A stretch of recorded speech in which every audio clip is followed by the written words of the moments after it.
What's going on, beautiful people? Your man Louie T coming at you with a brand new episode of the Louie T Network podcast. It is Wednesday, hump day.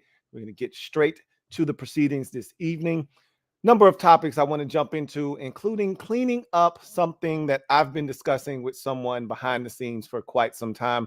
Really want to put a bow on it so we can move on. We've been having this same running conversation and dialogue, it seems like, for the last 6 months or so, going back and forth. And so I'm going to discuss it tonight and we'll be done with it until, I guess, week 3 and then maybe week 10 when the Eagles and Commanders do battle. But until then, I want to put it to bed. So we'll do that tonight as well. So with that said, let's get to the proceedings this evening. You are dialed in to the 272nd installment of the Louie T Network podcast that starts now.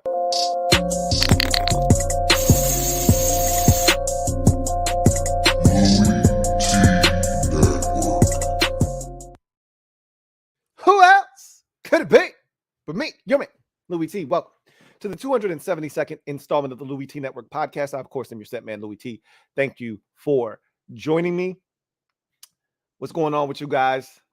Hopefully everything is all good in your neck of the woods. We'll jump into today's episode.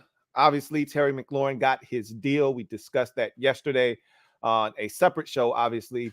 But, you know, we just wanted to touch on that briefly today. Terry McLaurin getting his 3-year, $71 million extension, $28 million upon signing. Also, 76% of that new deal is new money. So big deal for McLaurin. Also, like the length of the deal for him, as it really puts him in a position to get another bite at the apple. So this has been the offseason of the wide receiver. We've talked about that already. Add another guy to the list. Now, DK Metcalf is really the lone wolf out there waiting to get his bread. Everyone else has been taken care of. Deebo Samuel does not want to re-up with the San Francisco 49ers, as that appears to be his decision that he wants out. But he's going to play out the final year of his deal and I think become a free agent. Obviously, the 49ers have say-so in that matter. They could slap the franchise tag on him. He could decide not to sign that franchise tag, but that would turn into a mess. We'll see. That's another discussion for another day. But I don't think we're going to see any more out of Deebo Samuel this offseason. Now, DK Metcalf is the only receiver waiting to get his. We'll see if he gets his before the start of training camp or if this thing kind of lingers and becomes a deal. Look, the Seattle Seahawks are going to stink anyway. So it really doesn't matter if he holds out or if it becomes an ordeal or a distraction. They stink and they don't have a chance to do anything of note this season. So it really doesn't matter, but it's still a big deal if you're a Seattle Seahawks fan. You want that to get done one way or the other. Obviously, the Seahawks want him. They've had offers that were very enticing to trade him. They declined, so they're trying to build around what they have at the receiver position with he and Tyler Lockett and the kid they drafted, I want to say last year in the draft as well. So we'll see what happens. But DK Metcalf is now the only receiver without a deal. So with that said, let's get to the proceedings this evening and jump into the gem dropping session. Let me drop this gem on your melon. Open your mind. Let your conscience be free. You're now rolling with your man, TEE. Let me open you up. Get you thinking a little bit. So, NFL is out here handing out league sentences, man. Dudes are catching numbers out here in these streets. And we know about the Deandre Hopkins suspension. He's going to be suspended for 6 games due to a violation of PEDs. You know, it happens in the league. We've seen it before. Guys take something. They don't know that, you know, one of the substances inside of what they've taken is banned by the league.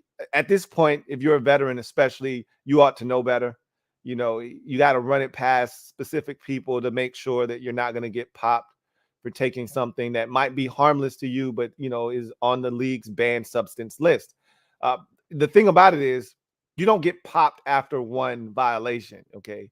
You get put into the program after one violation. You get popped after 2 violations. So obviously DeAndre Hopkins has had something go awry before, so can't feel bad for people when they continue to make the same mistakes.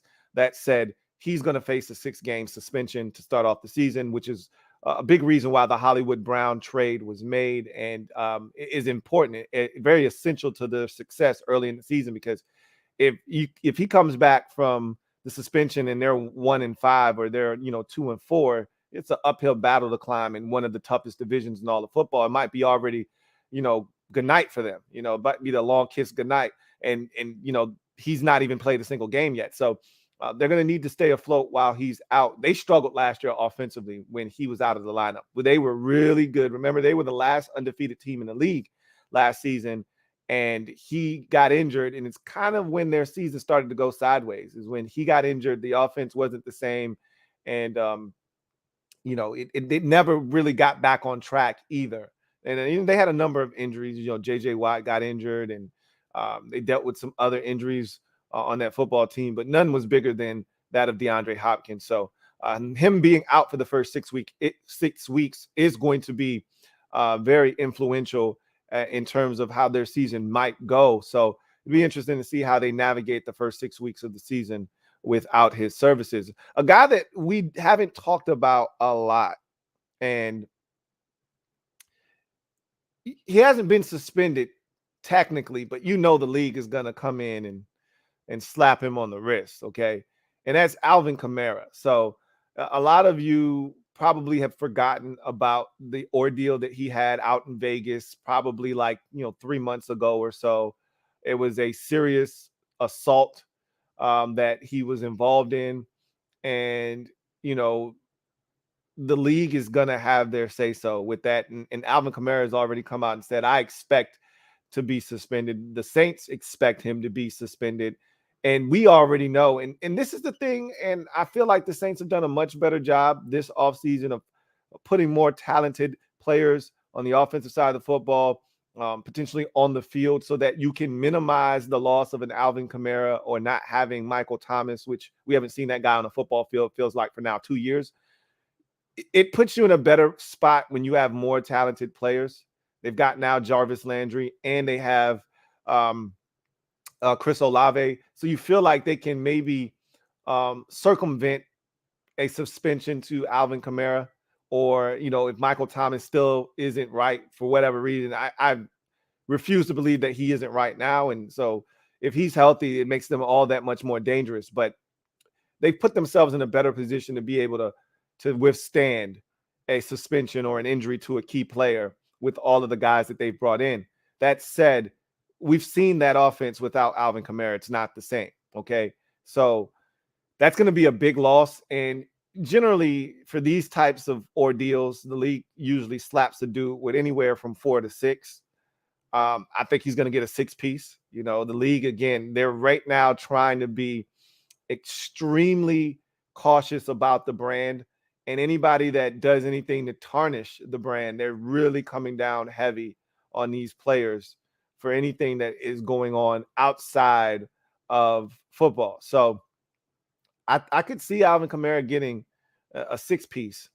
I wouldn't be shocked if it's 4, but I'm preparing for him to get a 6-piece to start the season off. And that's huge for them because, again, what he brings to the table, not just as a running back, but as a dynamic receiver out of the backfield, you can't replace what he brings to the table. So that could be a big one too. And I know a lot of people kind of forgot about that whole situation because it happened so early in the offseason, but the league didn't forget. That's for damn sure. And so Alvin Kamara, more likely than not, is going to be suspended here shortly.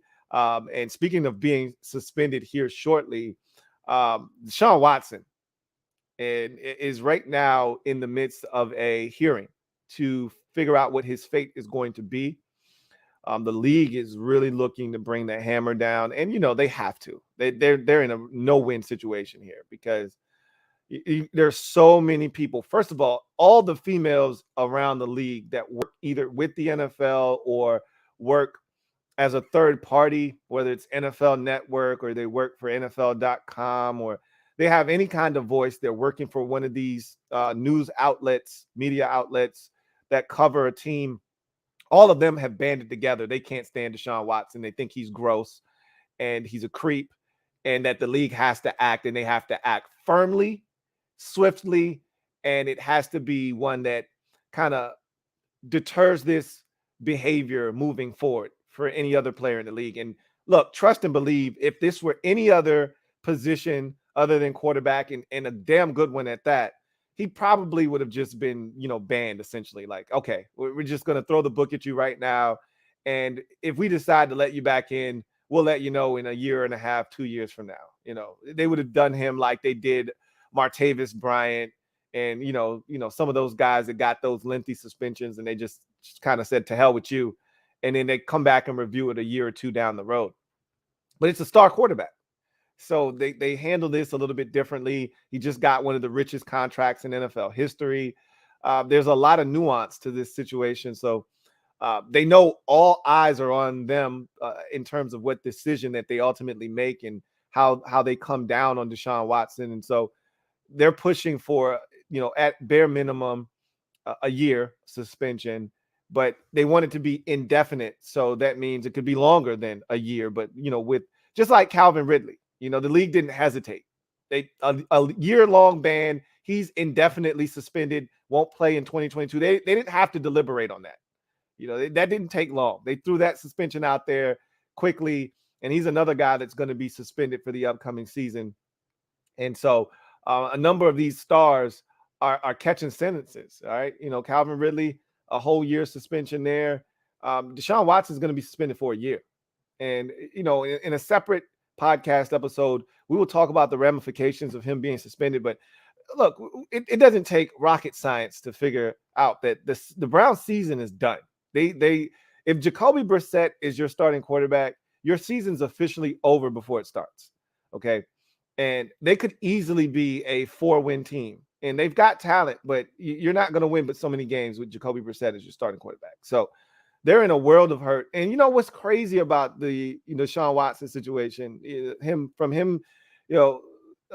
deciding to jettison the Atlanta Falcons, which is his hometown team, for the Cleveland Browns because of the ridiculous deal that they put on the table, to signing with the Browns. And then, the Browns giving him one of the richest contracts in NFL history, to them setting it up to where if he's suspended this year, it really doesn't hurt him and he's still going to get most of his money, to then getting to the point where he starts to settle some of these lawsuits. And you're thinking, okay, maybe the coast is clear for him, which I don't think anyone could have thought that. Maybe his team thought that. They're out here advocating that he's done nothing wrong and that he doesn't need to be suspended. Yeah, right. Okay. There's no way he's not getting suspended here.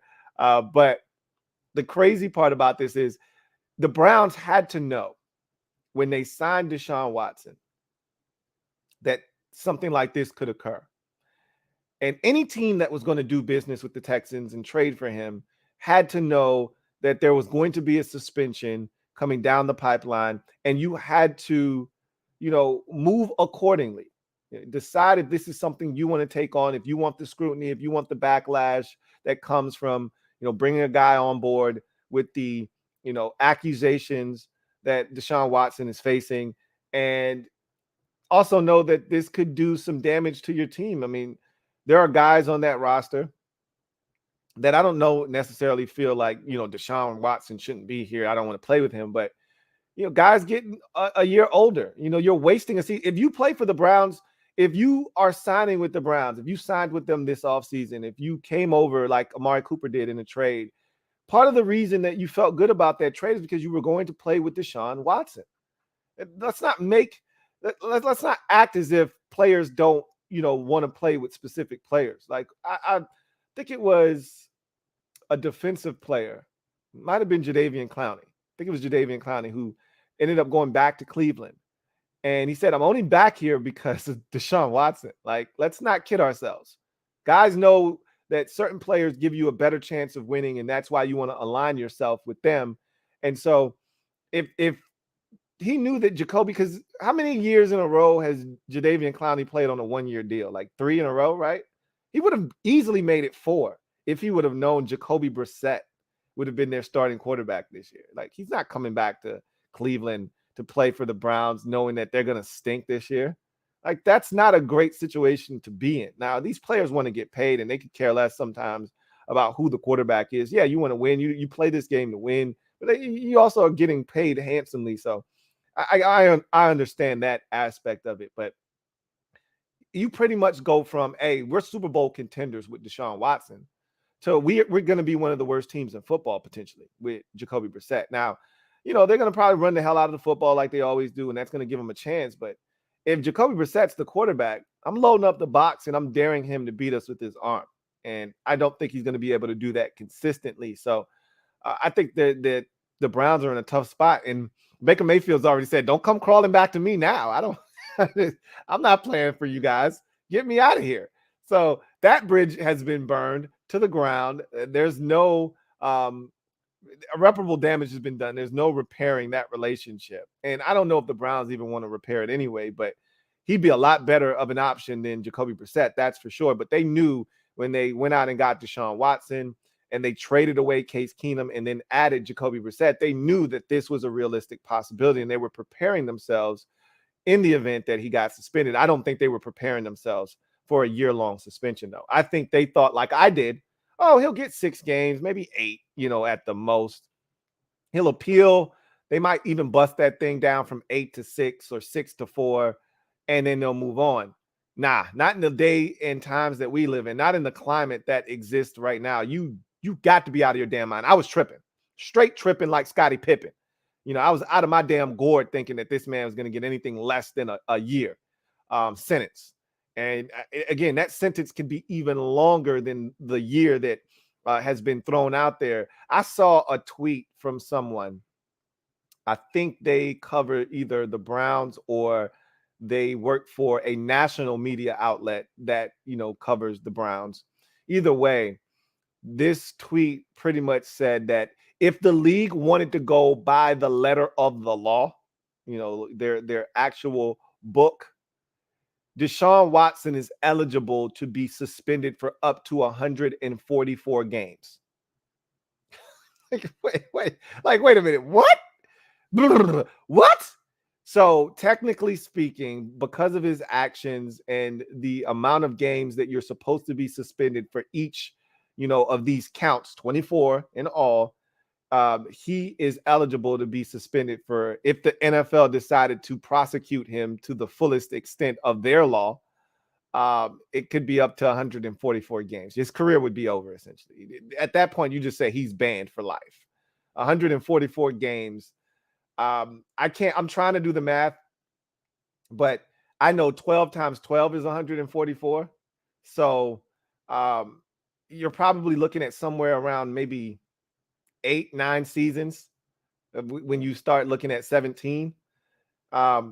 His career is been pretty much done at that point if he's banned for, and that's not going to happen. Like, that's preposterous, but that's thrown out there. You know what I mean? So I think when it's all said and done, he's going to be suspended for a year, and these hearings are going on as we speak. I'm expecting, something to come down with the decision that the league has made any day now, whether it's today or tomorrow. I think it's going to be imminent. I don't think this carries out until next week or into July. I think this is something they want to settle by the end of this month. So I expect to hear something. You should as well, with Deshaun Watson and what the league has decided to do by, the end of this week. And I'm thinking Thursday, because the league usually doesn't make big time decisions on a Friday.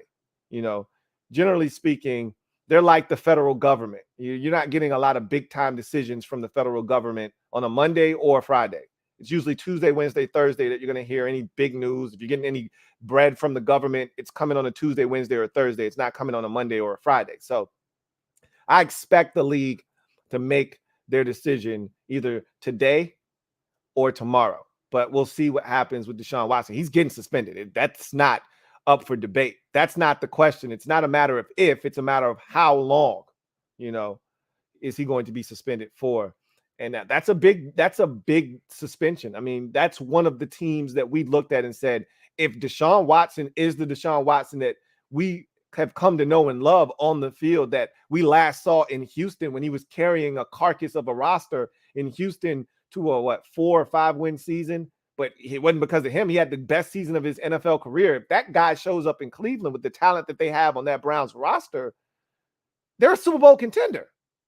The Browns go from Super Bowl contender to one of the worst teams in the league potentially if this Watson suspension is for an entire year. So that's something to keep an eye on. But the league is out here handing out sentences, man. These stars around the league are catching sentences. You got Watson more likely than not staring a year-long ban in the face. Calvin Ridley already caught a year-long ban for his gambling escapades. You got DeAndre Hopkins with a 6-piece coming his way to kick off the season. And I think Alvin Kamara is going to join him, sitting on the sidelines for the first 6 weeks of the season as well. So stay tuned. We'll get those numbers updated as the news comes down. But league ain't playing with these boys out here, man. Dudes out here catching bricks. Hey, be safe out here in these streets, man. Make sure you got an umbrella. Don't want to get rained on. Anyway, I digress. Let's get to our next segment, and that's social media maneuvers. I'm a midday marauder. If you're out there and you want your comment to be read on the air, use the hashtag LouieTLive. You want to jump straight to the front of the line. Super chats are the way to get that done. And so we will do that. You know, I'm going to say this real quick. So me and my wife always have these conversations. And wow, the Hawks. So breaking news. I know this is a football show, but basketball. Breaking news. DeJounte Murray has been traded to the Atlanta Hawks. There was so much talk about Trae Young and DeJounte Murray teaming up. They wanted to play with one another. Now the Hawks have made it happen. I would assume that multiple first-round picks, because the word out on the street was that the Spurs wanted a Drew Holiday type haul for DeJounte Murray, meaning they wanted multiple first-round picks and, you know, a player or two that they felt like could come over and help them right away in the deal. And they're getting Danilo Gallinari and a couple of first-round picks is what it seems like. So big move for the Atlanta Hawks. They're not messing around. The East is wide open, and they feel like, you know, with a couple of moves here and there, they could go for it. And DeJounte Murray made the All-Star game last year. So this guy, I watched him grow and blossom. I'm shocked that the Spurs even dealt him, but I think they feel like in order for them to grow as a team, they need to really hit the NBA draft and build it up the way that they did in the past, because no one's coming to San Antonio as a free agent. So they hit a home run with DeJounte Murray, and now they're giving him up. And they're going to try to build this thing through the draft and see if they can rebuild this thing faster, sooner rather than later with draft capital. But that's the big news there out of the NBA. And obviously free agency is about to get underway here shortly. So you're going to see a lot of NBA news coming down the pipeline. So in any event, let's get to the comment section. If you have a comment that you want read and discussed, use the hashtag LouieTLive to have your comment read on the air, and we will discuss that comment at great detail and length. But in any event, let's jump in here. You want to jump to the front of the line. You guys know how to do that. Super chats are the way to get that done. If you haven't already done so, please do me a huge favor and hit the subscribe button for more great content. Turn on your notification bell so you don't miss a thing. And also hit the like button, as it helps this channel grow exponentially. So, all right, let's get this party started. Let's see. Start off with HHC Lunar, who writes, thoughts on rumors of Jimmy G to Cleveland. I don't think that so in situations like this, that's when you get a knee-jerk reaction and a guy like Jimmy G is traded for. Remember once upon a time when the Vikings felt like they had a chance to win a Super Bowl and they had Teddy Bridgewater and his knee snapped in half and they panicked and they traded for Sam Bradford? That's how you get a guy like Jimmy G to move, which is why the 49ers have sat still, essentially like, look, we're going to wait. We're going to see what happens. Somebody might have an injury. Somebody might get desperate, and they'll come calling, and we'll get something for him. We don't want to just give him away. That's the last resort, is to just cut Jimmy G loose. They don't want to do that. They want to wait, sit tight, and hope that, you know, you're not praying for someone else to have an injury or, you know, a downfall of another team. But in the event that something happens, you want to be able to be the beneficiary of that. So This is a situation, and the Browns, this is why, and I know they signed Jacoby Brissett, but I feel like they signed Jacoby Brissett just to be a backup to Deshaun Watson, like if he got injured. They didn't sign Jacoby Brissett to be the starter for the entire year. If you felt like that was going to be the case, then you could have gone, a little bit higher on the, backup quarterback shelf, if you will. Like, I would have been, more so like, hey, Andy Dalton type of, like, Andy, we're going to sign you to a 1 year, same deal he signed last year to play for the Bears, like a 1 year, $10 million deal. Or, or you even convince Ryan Fitzpatrick, hey, dude, don't hang it up. Don't retire. We'll give you a 1 year, that same deal you signed in Washington last year, 1 year, $10 million. We'll get that to you. Come sign here just in case Deshaun isn't capable. At least we have a guy that we think can give us a chance to make it to the playoffs. Like Jacoby Brissett to me is a mid to low tier NFL backup. Like you're not going to tank with him. You're not going to win 1 or 2 games, but you're not going to win more than 5 or 6 games with him as your starter for 17 weeks.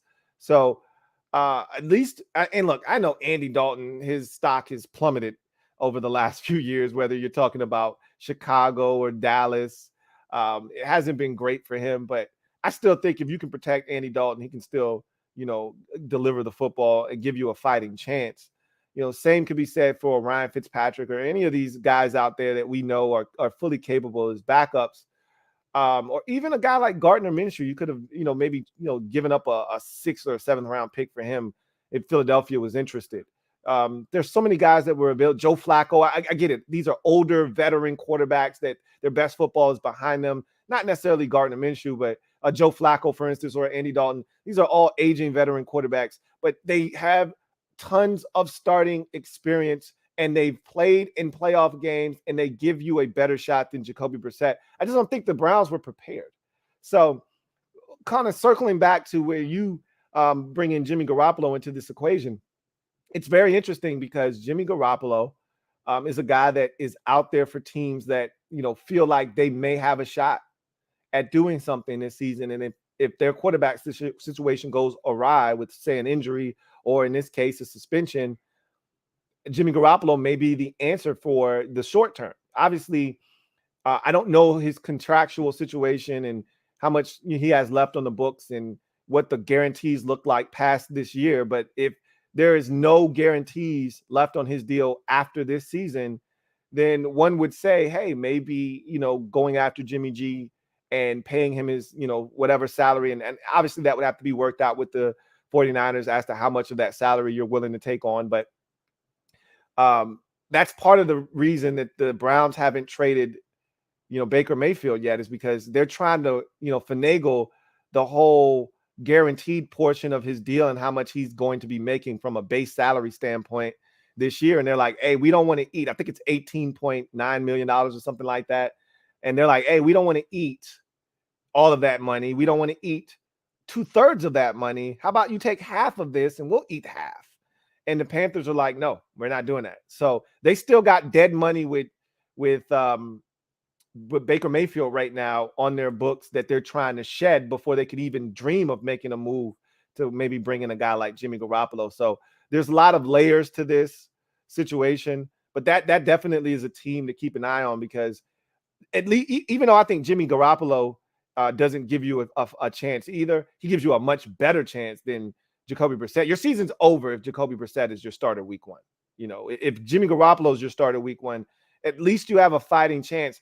And this is the thing, which is why teams are so antsy to get their hands on a quarterback sooner rather than later, which is why you see trades for quarterbacks that are going to be the starter happen so early in the offseason. You want to get that playbook in the hands of that quarterback immediately, as soon as possible, because if it's a new playbook, if it's new verbiage for that quarterback, if it's adjusting that he has to do to the system, if he has to learn the nuances of his teammates and how this guy likes to run his routes and get into that rhythm and timing that we talk about with players playing with one another, you want that to happen rather than later. You want that to happen in OTAs and in minicamp. You don't want to trade for a guy in training camp, which is what happened with that Sam Bradford situation when Teddy Bridgewater snapped his knee, because that guy is not going to be as prepared as you would like him to be for the upcoming season. So especially if he doesn't have experience in that system that he's going to be coming into. So I don't know if Jimmy G is a realistic possibility in Cleveland or not, but it's something to keep an eye on because they can't possibly be okay with Jacoby Brissett being their starter for 17 weeks. I mean, unless you're just going to punt on the entire season. And so Jacoby Brissett's cool for a 2 to 4 week stretch, not for 17 games. They knew that when they signed him. So I'm thinking that they were being naive.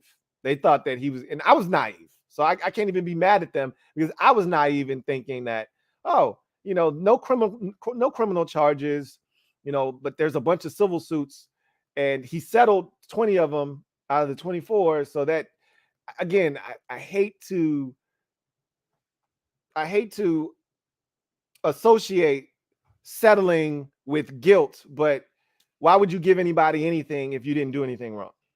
And Watson has admitted that he did some creepy shit.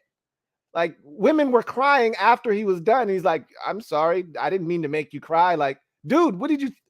Anyway, I digress. So it's a situation worth monitoring. I don't think he's going to end up in Cleveland. So we'll say that. We'll see what happens though. Loser, the Redskins fan, writes, Brad Beal declined his $36 million option and is set to become a free agent. Where do you see him signing? I mean, it's an interesting dynamic. There are so many places he could end up. And really what you want to do in these situations is you want to kind of follow the breadcrumbs. Who is he best friends with? Who does he rock with off the court? Really hard. And do they need another star in their team? These guys play with each other for USA basketball and they in the all-star games and things of that nature. And they talk about these types of situations. Man, if you become a free agent, man, I'd love to play with you. Man, that'd be dope. I could see him. So the first place that I thought about was Portland. Bradley Beal out there with Dame Lillard. Lillard needs a road dog. They really still don't have a number two. I love the Jeremy Grant trade that they just made to give him a big wing out there that can, do a little something. But that's not a number two dude. Jeremy Grant is a nice, solid third option, but he's not a number two. They still need another guy out there. So for me, I would look at Portland as a big-time destination potentially for Bradley Beal. I don't know what Portland's money situation looks like. From a contractual standpoint, can they take on a Bradley Beal deal? But that would be my number one guess. A lot of these teams don't have money right now. Like the Lakers, they're hamstrung. Like 76ers, these teams don't have any bread to go out and make any big-time moves for a guy like Bradley Beal. So it'll be interesting to see where Beal ends up. There have been rumors to where he could end up going, and teams that have a ton of cap space or are in a position to take on a Bradley Beal contract, even if it means going over the luxury tax. We'll see if he ends up somewhere. I've heard Boston, potentially. I don't see that happening, but I think Portland for me is the number one destination for him right now. Portland's serious about, making Dame feel like they're trying to win a chip and surrounding him with talent.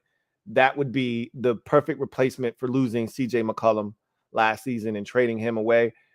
You'd be upgrading and getting Bradley Beal there in Portland, and that would give them a devastating 1-2 punch in that backcourt and would give them a fighting chance in a wicked, wicked Wild West. So we'll see where he ends up, but that's a crushing blow. If he opts out, which he's done, okay, that's legitimate. He did opt out, and reports have been conflicting all week long. First he was opting out, then Bradley Beal laughed at that report like it wasn't true. Then the report was he's going to opt in and remain in Washington, and now he's opted out. So I guess the initial report of him opting out was true all along. Guess he just didn't want it out there yet. But whatever the case may be, if he's not coming back to the Wizards, which no one can pay him more money than the Wizards can. So if he's opting out, it could be just that he wants more money, right? And no one can pay him more money than the Wizards. So he could just be saying, all right, I want, instead of me getting 36 this year, I'll go ahead and sign a new $254 million super max deal or whatever. But he could be looking for a new home. And if that is in fact the case, the Wizards are in trouble, number one. And number two, I think Portland would be the best destination for him. So we'll see what happens. Oh,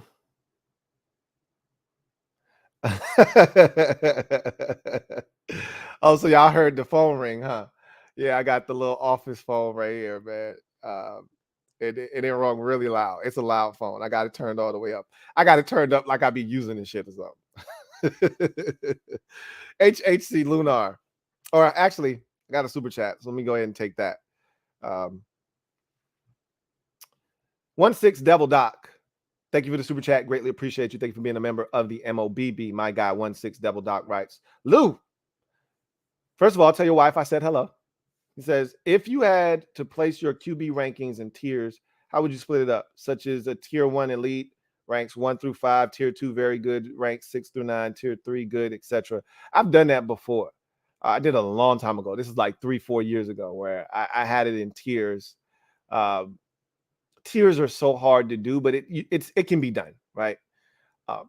It's always hard to that line, that separation, that delineation line, right? Where, okay, this is where I draw the line for the elite quarterbacks and nobody else gets in. That can be tough. You feel bad leaving some guys out, but not everybody belongs in that, discussion and category. If I had to say, looking at my list, and I've got it still right here in front of me, I would say that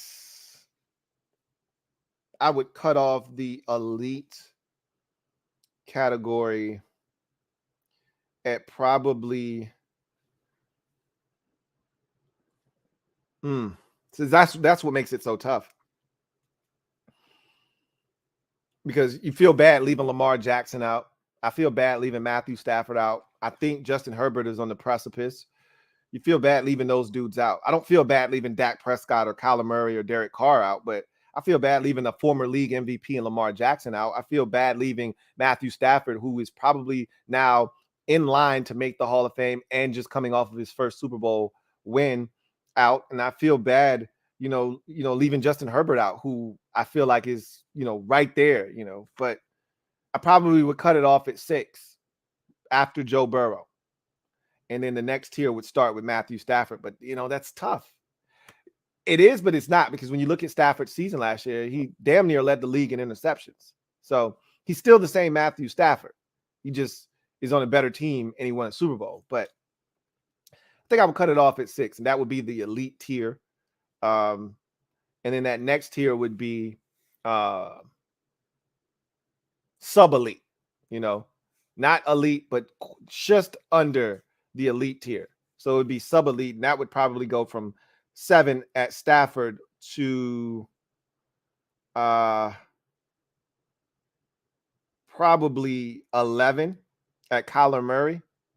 So 7 and 11 would be sub-elite. And then 12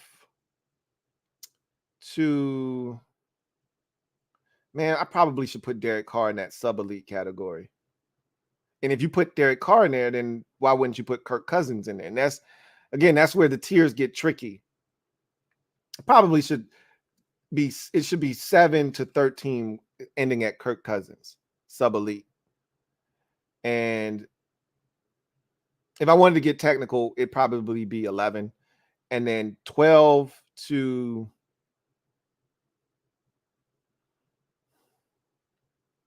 probably 18. And I wouldn't be able to put Jalen Hurts and Derek Carr and Kirk Cousins in the same category, right? So I'd cut it off at 13. That'd probably be the better, safer way to do it. 7 to 13 would be sub-elite. And then 14, which is Matt Ryan, to 18 would be Jalen Hurts, would be marginal quarterbacks, right? Middle of the road guys. You can win with these guys, but the rest of the team around them has to be really good, okay? And then from 19 probably to 25, which is Trevor Lawrence to Zach Wilson. Young boys with a shot, young boys with a shot, because you got Lawrence, Mac Jones, Zach Wilson, all in that mix. Or it's Trevor Lawrence, Trey Lance, Mac Jones, Zach Wilson. So young, up and coming, or on my last legs, because you got Marcus Mariota and Jameis Winston in that category as well. So that's what that category would be. And then 26, which is Daniel Jones, all the way to 32 is, hey, you got no shot. You got no shot. You just got a placeholder, essentially. So it'd be something along those lines. Anyway, I digress. Thank you for the super chat. 1/6 Devil Doc. Let's see. So we were right here. HHC Lunar writes, the whole "we want an adult at quarterback" comments by the Browns might live in infamy. LOL. Total Browns move. It is, for as many steps forward as the Browns have taken over the last, 3 years or so, from hiring Kevin Stefanski to making it to the playoffs and winning a playoff game on the road at Pittsburgh and seeming like they were cleaning up their act. This seems like 3 or 4 steps backwards for them. They had the right idea initially when they were like, yeah, we're out on Deshaun Watson. We're just going to stick with Baker Mayfield. And again, we can sit here, laugh at them and say this is a bad decision. If he gets one season and he comes back next year, kicks ass, and they get to the AFC Championship game, who's getting the last laugh then, right? So again, in their mind, they might have prepared for this. I don't think they did prepare for a year-long suspension, but they were prepared for a suspension. And I think they figured, look, if taking 1 year on the chin of suffering is going to give us 10 years of elite quarterback play, we are more than welcome to sign up for that. More than happy to take on the scrutiny that's going to come our way, to take on a year of stinking and having, a top tier draft pick, which that's going to go right to Houston, which sucks if you're if you're the Browns, because you don't get to reap the benefits of being 4-13. That pick goes straight to the Houston Texans, right? But anyway, if you're the Browns, you're like, I'll take it. I'll take whatever comes my way in 2022, because I know from that point forward, we have a chance to win a Super Bowl every year for the next 7-8 years with Deshaun Watson at quarterback. And again, that might have been their thought process. But the whole, adult at in the room at the quarterback position comment, like, that was irresponsible. Is what that was. Like, you can't say that with a guy facing 24 civil suits for sexual misconduct. You can't say that about him being an adult in the room. Clearly, that's not the right comment to make. So but that's, like you said, total Browns move, right? Total Browns move. HHC Lunar also writes, Falcons fans have never felt better about Mariota than right now. At least can play. I can tell you this, as a Washington fan, last offseason, we wanted Marcus Mariota. We would have taken him in a heartbeat. So when you're in a position like the Falcons are, where you really don't, they got a young quarterback that they drafted, but it's Desmond Ridder, man. Like, it's only so excited you can get about Desmond Ridder. I've already said that he's Ryan Tannehill. He's Alex Smith. He's a game manager. He's going to win you some football games, but you're not going to win a Super Bowl with Desmond Ridder. Marcus Mariota was the number 2 overall pick in the NFL draft for a reason. He's got talent.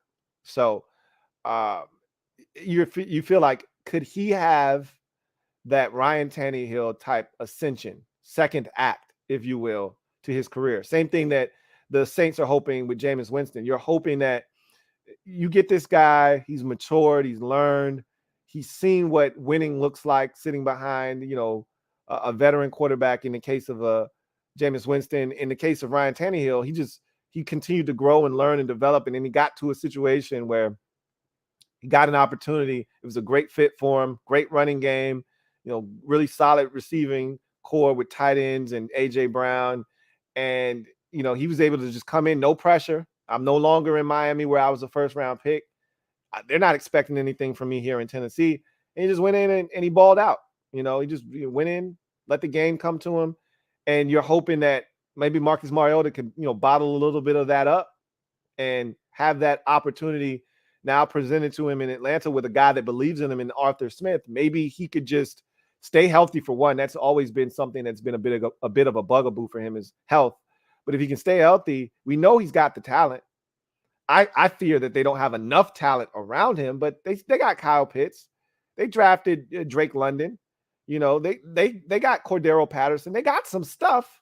I just don't know if it's enough. They traded for Bryan Edwards.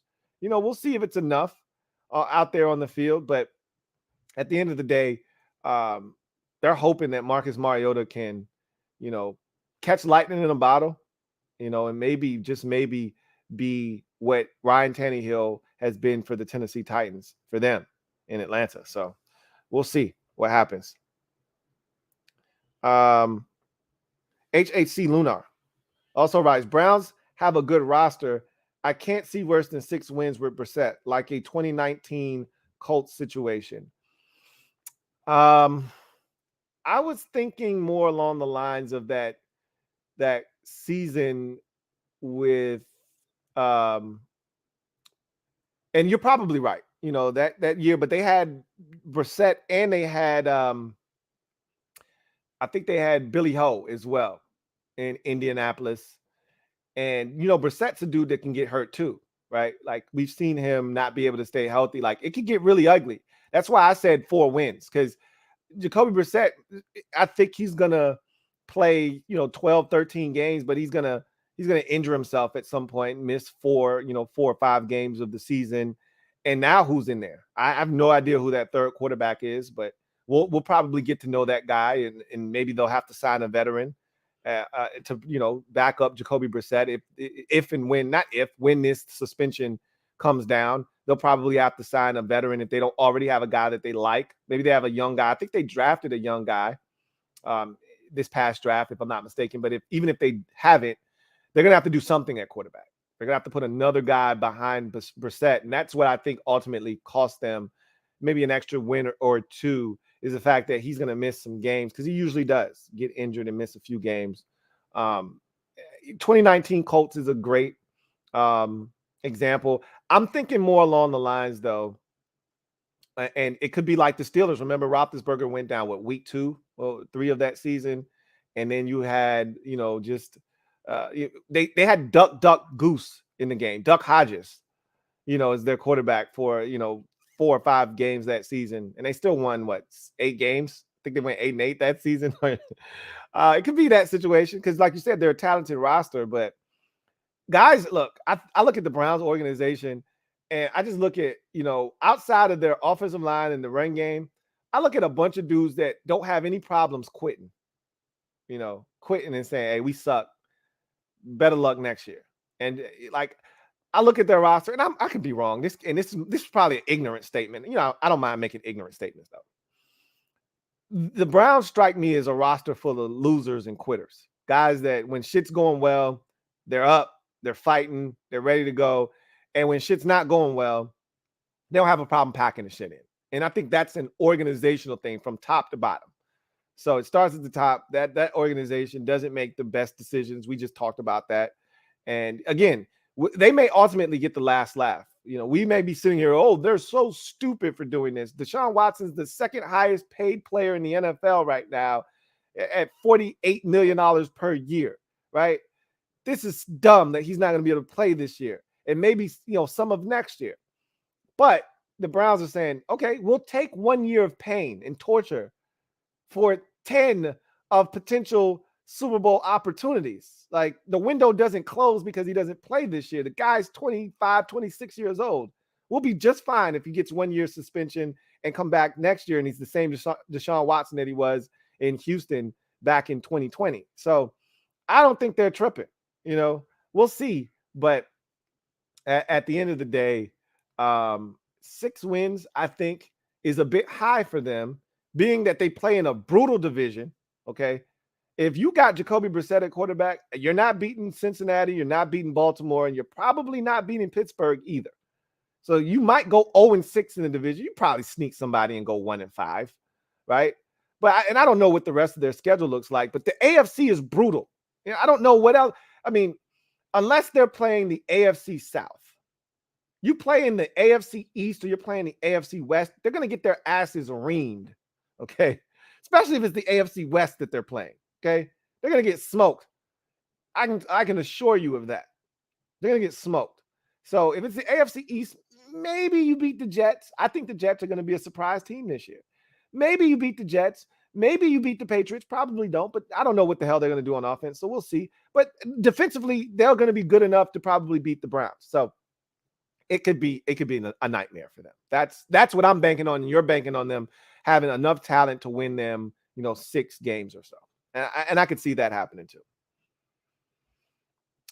The Black Al Bundy, my guy, the Black Al B was good with you, writes, I'm glad my Vikes didn't go after Watson. Browns fans got to be sick right now. I think there are a lot of Browns fans that didn't want him, that didn't want anything to do with Watson. But there also is a sector of Browns fans that were excited, elated that they got Deshaun Watson and felt like, hey, we're going to win the Super Bowl. And they were naive to think that he wasn't going to be suspended if they didn't think he was going to be suspended at all. I was naive in thinking that, he'll get 6 games. He hasn't admitted to anything. All of the criminal, cases have been thrown out. And so it's just a civil matter now. But again, when you start settling these civil matters, it seems like, and he's admitted that he engaged in some activity that, wasn't necessarily ideal. I won't say it was the wrong thing to do.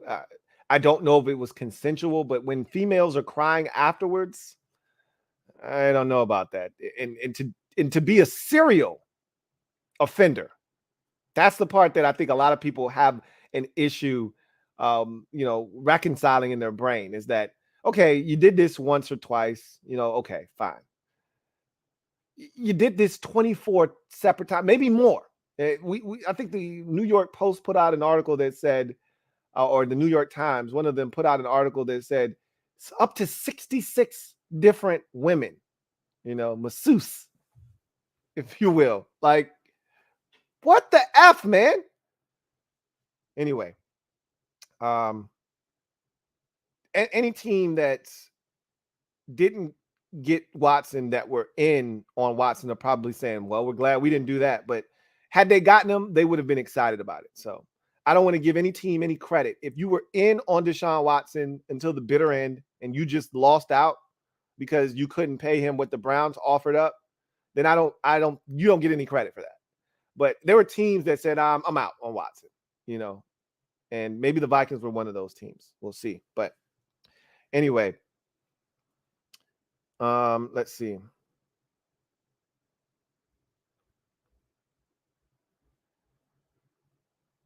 If Rich, thank you for the comment and being a member of the MOBB, writes, why did the Spurs trade DeJounte and why did the Hawks go for DeJounte? I don't see him as a 2-guard full time.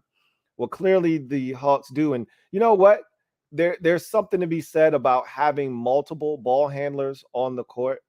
Me and my buddy was having a discussion the other day, and where he said that the days of a true point guard are over. Now it's primary ball handler. And I got a kick out of that because I'm like, dude, you still need a point guard. He's like, well, it's a primary ball handler because anybody can bring the ball up the court and initiate offense. And he's not wrong, but you still need a point guard. Like, you still have to have a point guard. But the days of Chris Pauls and those guys at the point guard position, those are dead. Like, you're not getting a lot of those guys coming into the league and being stars. Now, you can have that guy coming off your bench and having him run the show while, John Morant is taking a blow, which is what which is what Tyus Jones did for my Memphis Grizzlies. And he's going to ultimately, I think, get big money this offseason to do it for another team. But those guys are few and far between. The league is filled with a bunch of combo guards and a bunch of guys that, your big wing is bringing the ball up the court and initiating the offense. So DeJounte Murray is a guy that can create, with the ball in his hands. But, that's part of the problem with the Atlanta Hawks. They didn't have enough playmakers. Trae Young has to And I'm anxious to see how Trey plays with another guy that needs the ball in his hands to be effective, because DeJounte Murray is a guy that needs the basketball to be effective. He's not a guy that plays off the ball. He got to dominate the basketball in San Antonio. And I think part of the problem in Atlanta was there weren't enough playmakers. Trae Young had to have 20 assists for them to be in ball games against good teams, because who else could facilitate? Who else could be a playmaker? Who else could set up other teammates? Like, they got a bunch of guys like Herter, and they had Danilo Gallinari, and they have what's my man that can shoot it? Shucks. Damn, I can't think of his name. But one of those overseas dudes that can flat out shoot it. Another one of those dudes. And those guys aren't creators. Yeah, you don't give them the ball and they create their own shot. Those guys are catch and shoot players. Those guys are better coming off of a down screen and shooting the basketball. So it's going to be nice to have another guy that can go out and get his, that can facilitate, that can get other guys involved and take some of that pressure off of Trae Young, So I think that's part of the impetus for this deal. Like, when Trae goes to the bench, DeJounte Murray can dominate the basketball, maybe lead that second group, because you can't put both of your stars. You don't want to put both of your stars on the bench at the same time. And so instead of having, forgot who they had backing up Trae Young last year, but it was a marginal NBA backup point guard. Now you got a guy that when he goes to the bench, probably into the first quarter, into the second quarter, or plays the whole first quarter and gets a breather to start the second quarter, DeJounte Murray can lead that second unit and get every other guys involved and gives you another playmaker out there, because clearly they didn't feel like they had enough, and they didn't. Let's keep it a buck. So that's a lot to give up for him, and I hope they get this right. But that it's a move that's going to give them more firepower, which you could see they were lacking last season. Bogdan, that's him. Bogdanovich. That's the other dude that's a shooter that they have out there. He can create a little bit, right? But he's more of a catch and shoot guy. So the more creators, initiators of offense that you have, the more playmakers you put on the court, the better floor spacing you have, and the better you are able to utilize these guys that are shooters, like Kevin Herter, like Bogdanovich, that they have on their roster currently. So I think that was the idea and the premise behind it. And oh, by the way, DeJounte Murray is an elite defender as well, something that the Hawks aren't getting from Trae Young, right? So now you have an elite defender on the perimeter that takes some of that pressure off of Trae Young, because again, you can hide him on someone that isn't going to make him look bad on the defensive end. Now you have a DeJounte Murray there to take on that tough defensive assignment, which allows Trae Young to kind of conserve some of that energy, and also that doesn't have to play against a guy that might be a mismatch for him off the dribble. Kyle, thank you for the super chat. Greatly appreciate you. My guy Kyle writes, Lou, congrats on wrapping up McLaurin. He's a beast. Thank you.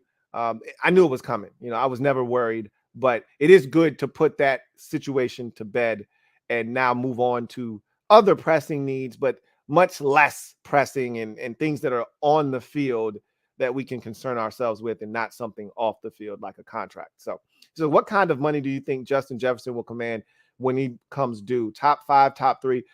If he continues on the path that he's on. Okay, so let's assume that he has another one of those seasons that he's turned in the first 2 years of his career where he's eclipsed over 1,400 yards. Let's assume he does that again. And we're all assuming that this offense under Kevin O'Connell is going to be more explosive, more dynamic, and that they're going to have more passing attempts, more yards.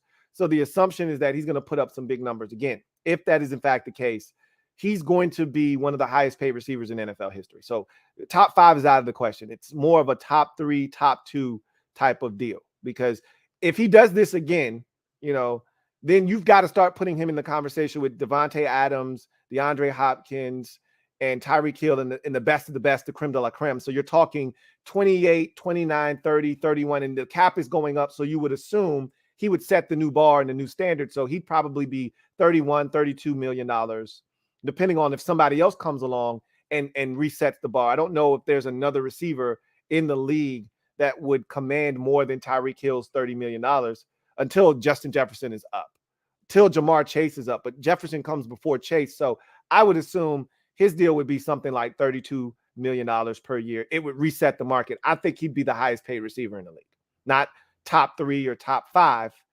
You put up another, let's say he has 98 catches for 1,514 yards and 13 touchdowns.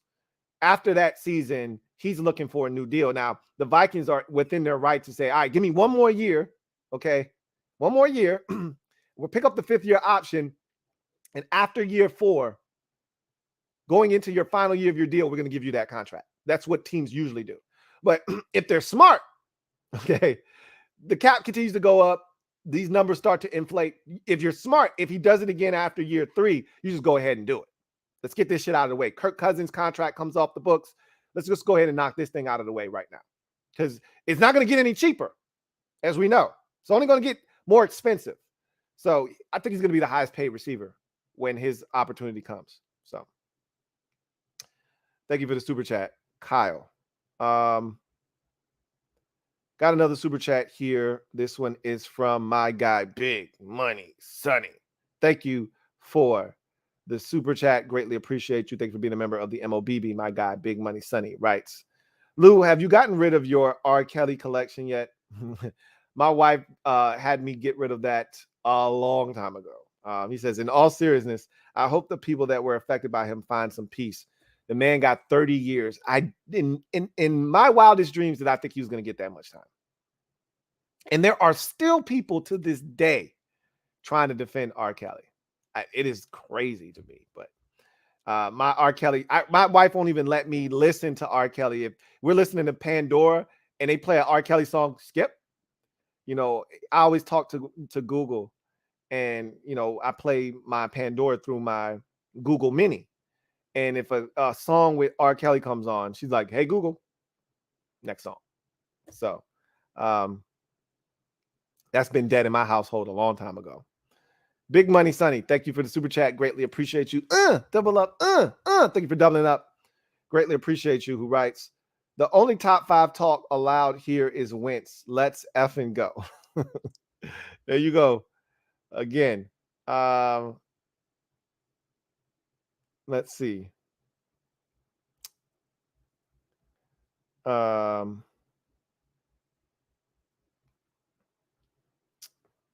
Let's get back to the comment section and see where we left off. We'll take a couple more, and then we'll get to the I think this is where I think we were right here. Rich says, the Browns always will find a way to mess it up. Also joined the Discord yesterday, and we were chopping it up for like 6-7 hours. The Discord is lit. I'm glad you enjoyed it. I finally got up there. I have no idea what I'm doing. I have no clue. I'm like a 70-year-old man on Discord. I feel so out of the loop. This is why I didn't do it myself. I have no clue what is going on. I saw gaming and all kinds of shit, hashtag gaming, and I see all kinds of different links on the side, and I'm like, my head is spinning. I have no clue what's going on, but I'll figure it out. Anyway, Donald Woolridge writes, at worst, Watson should get 6 to 8 games, and at best 2 games. People really don't know what's going on social media. The cop in Texas spoke what it was. Prostitution, that's what it is. Well, that's not what's going to happen. Whether that's true or not, again, the NFL doesn't need proof of this, that, or the third. They do their own investigation.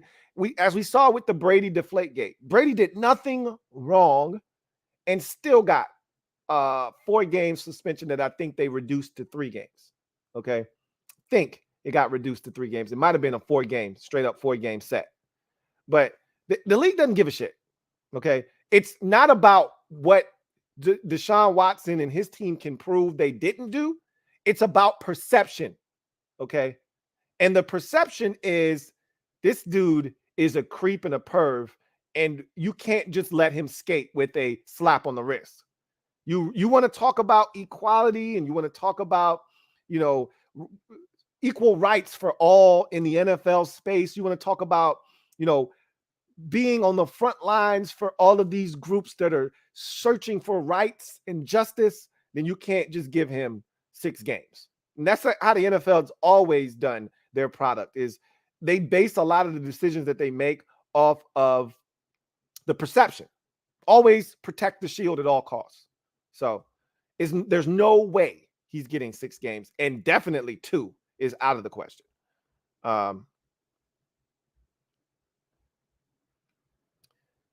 Let's see. Got another super chat here, and I think this super chat will take us to the end of our last segment of the show. Thank you for the super chat, Donald Gray. Greatly appreciate you. My guy Donald Gray writes, Lou, do you get in Va Beach Ocean? No, I don't. That water is as dirty as it gets. I'll put my feet in that water. I'll walk on the, right on that coastline, right on that shoreline, and I'll let the water, hit my feet, but I'm not getting in that shit. No, see, my family's from the Virgin Islands, so I know what crystal clear water looks like. I know what good water looks like, where you can see down, you can see that jellyfish coming to sting your ass. I know what that water looks like. And so I'd be damned if I get in that. I've been to Myrtle Beach. That water's just as nasty and dirty looking. Like, hell no. I don't get in that at all. He says, Madden story ending. That's going to be on the next installment of the throwback. And I'll recap, to get you up to speed. And I'll give you the second part of that story. Thank you for the super chat, Donald Gray. Let's go ahead and get to the final segment of the show. Of course, garbage time. And so me and my guy, Derek B, have been going back and forth on Twitter for a while now. And let's see, I might be able to pull up our conversations and tell you how long we've been going back and forth with these Jalen Hurts versus Carson Wentz conversations and what the Eagles' intent was. And let's see how far back we go having these conversations. I would like to think that it started this offseason, but it could have also been sparked by something I said on the podcast before we even got Carson Wentz. And anytime he feels like debating me, he hits me up in my DMs and, go back and forth from time to time. So I think the first time I see a comment regarding that is March. So 3 months ago, right? We've been doing this for 3 months now. So the latest comment he wrote me, and I got to find it now, is in my comment section here. And I wrote back to him, we're going to handle this on the podcast. So I want to take care of this right now. I got to find it though. And he's adamant. So his stance has been that the Eagles knew what they were doing when they drafted Jalen Hurts, and they were drafting him to replace Carson Wentz. And my stance was there's no way they were drafting him to replace Carson Wentz. They wouldn't have given Wentz the new deal. They were drafting Jalen Hurts to be a backup. So I just got to find it. And because I already answered it, it's probably not going to show up. So I'm going to have to actually go into the video where he left the comment to find it. Let's see if I can do that. See if I can find the comment in particular. And I don't remember what video he left it under. That's the problem. I was just going through my comments earlier today, and I ran across that comment and I stopped. And I do that from time to time. I stop and I answer one that catches my eye. And that one caught my eye. I think it was under the starting quarterbacks video. Let's see. Could have been the other video, my Washington video. Let's see. Let's see if it's in this video. All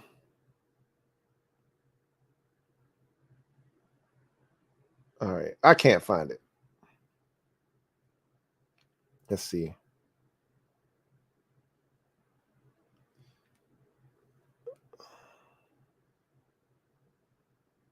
Yeah, I can't find it. Wait, maybe I can find it this way. Oops.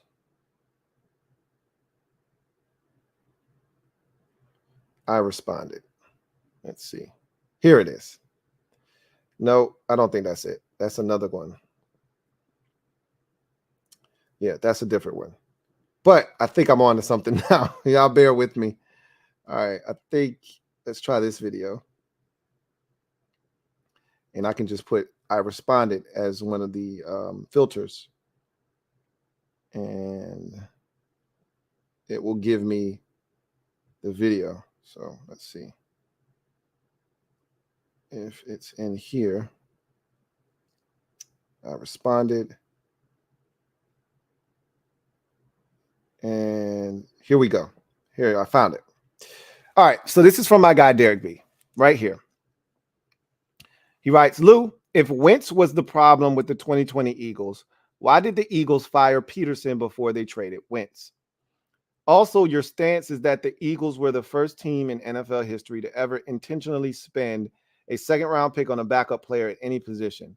My stance is that they drafted Hurts to get him on the field with Wentz, if possible, but without him if necessary.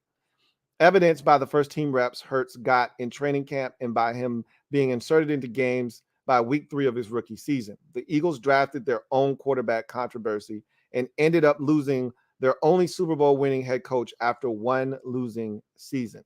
So the back portion of what he said there, the back end of that comment is totally true. I agree with 100% of that. I do feel like they drafted him to get on the field. So first of all, his comment right here that his stance, which is they drafted Hurts to get on the field with Wentz, and if he says they drafted Hurts to get on the field with him, but without Wentz if necessary.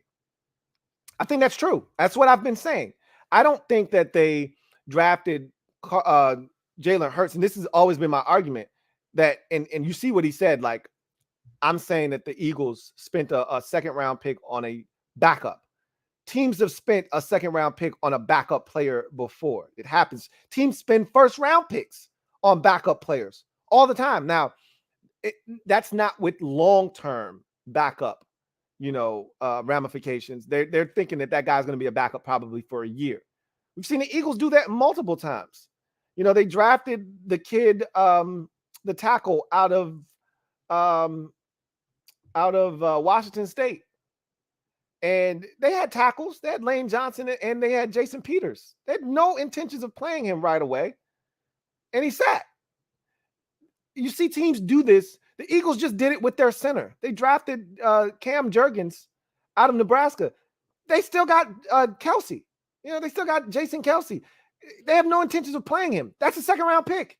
I think he's a second-round pick. It's a second-round pick. They have no intentions of playing him. Teams do it all the time. Now, to your point, that's 1 year. They're expecting, Jason Kelsey to retire after this year and Cam Jurgens to step in next year. So it's different when you're drafting a guy at a position where you don't anticipate him to have to play. If you have it your way, he won't have to play at all.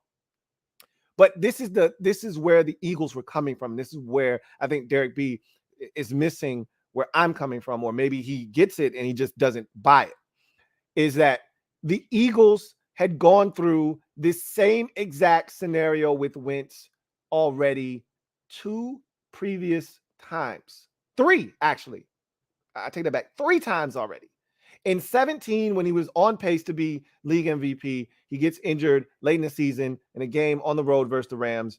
And of course, Nicholas Foles has to come in, save the day. They ultimately go on to win the Super Bowl. The very next year, Wentz comes back. He's spectacular again. And he leads them to a record that's putting them in a position to make the playoffs. He gets injured again late in the season. Foles, and I think he was dealing with issues all throughout the course of that season, back, things of that nature, finally succumbed to those injuries. Nicholas Foles steps in. They lose a playoff game on the road against Chicago that they easily, or excuse me, on the road at New Orleans that they easily could have won if Alshon Jeffrey would have caught that football late in that ball game. I think they ultimately go on and win that game. But that's nor here nor there, and they're back in the NFC Championship second year in a row. That said, that's 2 years in a row. Then the next year in 2019, he does it again. This time he actually makes it to the playoffs, okay, gets them to the postseason and gets hurt in the first quarter of that game against Seattle with Jadeveon Clowney spearing him and giving him a concussion. So that's 3 years in a row of them having Wentz be good enough to get them to the postseason, but not having him stay healthy enough to get them through the postseason. So in their mind, and remember, Josh McCown came into that game. 87-year-old Josh McCown came in, hurt himself, okay, in the game because he was 87 years old, and they ended up losing a game that was very winnable. I think they ended up losing that game like 17-12, some weird random score where they were right there in that ball game, had every opportunity, but because they had Josh McCown at quarterback, they lost the game. So they said, okay, enough of this shit. All right, we already traded away Nicholas Foles. If we get into this situation again, and Wentz has proven to us that he can take us to the playoffs every year. Okay, that's not a problem. The problem is getting him to be upright by the time we get to the postseason or get through a game, is to have him still be healthy. He hasn't been able to do that. So to combat that, let's get a guy, spend a high-level draft pick. You don't want to spend a 5th-round pick on a guy because that guy might not be good enough. We're going to spend a 2nd-round pick on a guy that we believe in, that we think can come in here. And if Carson Wentz can't stay healthy, we saw what Jalen Hurts did at Alabama. We saw what he was able to do. Staying at Bama when he could have transferred, coming in when Tua Tagovailoa got hurt in that SEC championship game, and leading them to a come-from-behind victory versus Georgia. If we need him to come in, we feel like he can do that for us. We don't think he's better than Carson Wentz. We have no intentions of starting him. But if Wentz can't finish a season, at least we got a guy that's been here, that we trust, that can get us through and maybe help us hoist another Lombardi. That was the thought process. I said that he was an insurance policy. I contended that then. I feel that way even more so now. Now, the whole wanting to get him on the field, yeah, maybe they wanted to get him on the field in a Colin Kaepernick type of, way where, that's what they did with Alex Smith and Colin Kaepernick. And eventually, if you want to go that road, which is, I think, the road that Derek B was trying to take, is that eventually they were doing that, getting him acclimated, getting his feet wet to eventually take over for Alex Smith full time. And that's what the Eagles were doing. I don't think that's what the Eagles were doing at all. It just so happened that Wentz had a rough 2020 season. Things started to go sideways. There are a lot of things going on in that organization at the time. There were a lot of things going on in that organization at the time. We got so many articles, so many different things coming out of the Eagles organization during that 2020 season. And immediately thereafter, that it was a shit show. Okay. And Wentz was a part of that, but he was not alone in all of the things that transpired there. And so him getting traded after Peterson, the only reason that took place is because you don't have to move on a player right after the season. You don't move on a guy. You move on a coach immediately because you're looking to hire your next coach. So the whole Peterson being fired before Wentz was traded, that's how the NFL works. Generally, trades don't happen until the start of the new league year. You may have a trade in place in principle, but it can't be officially done until the start of the new league year. So what's the rush, right? You got other pressing needs. You're starting to get your draft work in order. You're tying up loose ends from the last season. You're looking for a new coach if you're the Philadelphia Eagles. They didn't have to do anything with Wentz right away, but they wanted out of the Wentz business, and they let everybody know, hey, we're looking to move this guy. If you're interested, hit us up. But they didn't have to do anything right away. Whereas with the coach, if you want a guy, you need to get rid of him so you can start actively looking and pursuing your next coach. So you know how that goes, Derek B. So I don't have to explain that to you. So at the end of the day, I think that, and I've said this before, and I'll say it again, and this is the last time I'll do this, and then we'll move on. I'm shutting the door on this. The Eagles drafted Jalen Hurts in the second round.